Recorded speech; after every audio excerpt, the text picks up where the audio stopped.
बिस्मिल्लाहिर्रहमानिर्रहीम। अस्सलामुअलैकुम। आज मैं आपको काले चने की रेसिपी देने लगी हूँ। ये रेसिपी मैंने शूट तो रमज़ानों में की थी, लेकिन आपको अपनी मसरूफ़ियत की वजह से मैं चैनल पर अपलोड नहीं कर पाई थी।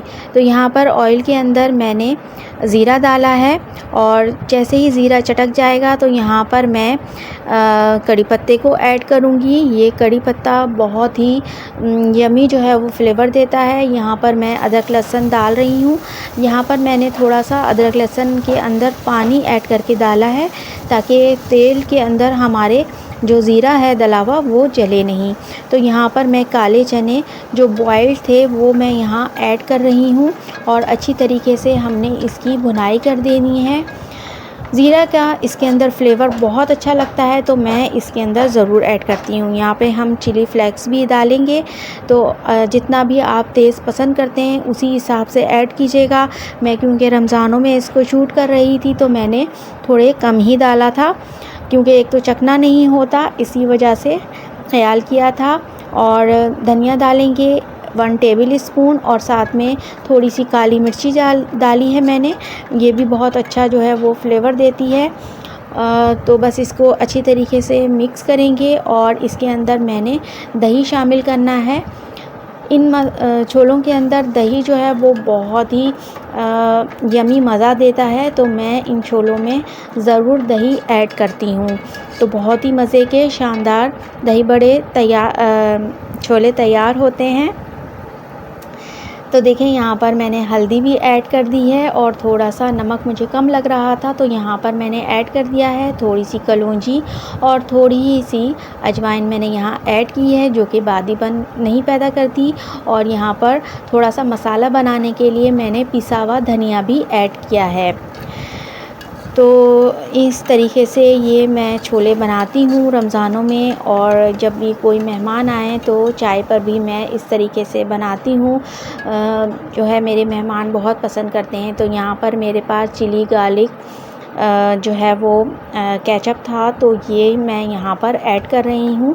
ये बहुत ही यमी फ्लेवर देता है और खट्टापट जो है मीठापन होता है तो बहुत ही मज़ा देता है। तो यहाँ पे थोड़ा सा मैंने इमली का पानी भी ऐड किया है, तो ये कुछ खट्टे मीठे इस तरीके से होंगे, तो ये बहुत ही मज़ा देते हैं।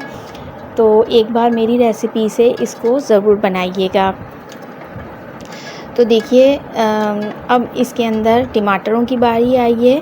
टमाटर थोड़े से खड़े खड़े रखेंगे हम, और इसके साथ अगर आप मज़ीद सब्ज़ियां भी ऐड करना चाहें तो कर सकते हैं। यहाँ पर मैं प्याज ऐड कर रही हूँ, ये खड़ी खड़ी इसके अंदर बहुत अच्छी दिखेगी।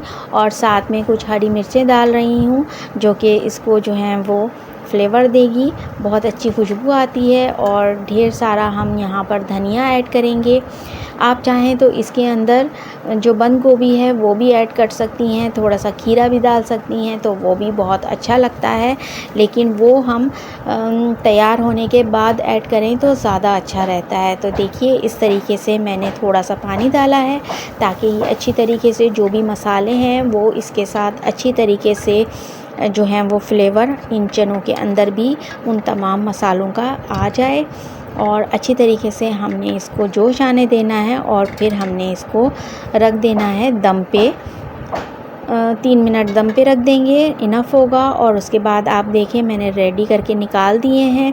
अब हम इसकी गार्निशिंग करेंगे। तो गार्निशिंग मैं इस तरह करती हूँ कि पहले मैं थोड़े से ठंडे कर लेती हूँ और उसके बाद मैं इसके अंदर खीरा डाल रही हूँ। जो भी आपके घर में अगर कोई फ्रूट भी हो, सेब वग़ैरह और अनारदाना वग़ैरह, तो वो भी यहाँ पर आप ऐड कर सकती हैं। मैं यहाँ पर खीरे का इस्तेमाल कर रही हूँ क्योंकि खीरा जो है वो ठंडा होता है और वो बहुत अच्छा जो है वो मज़ा देता है। और इसके साथ थोड़ा सा जो है ये हरा धनिया और पुदीना जो है ऐड कर रही हूँ।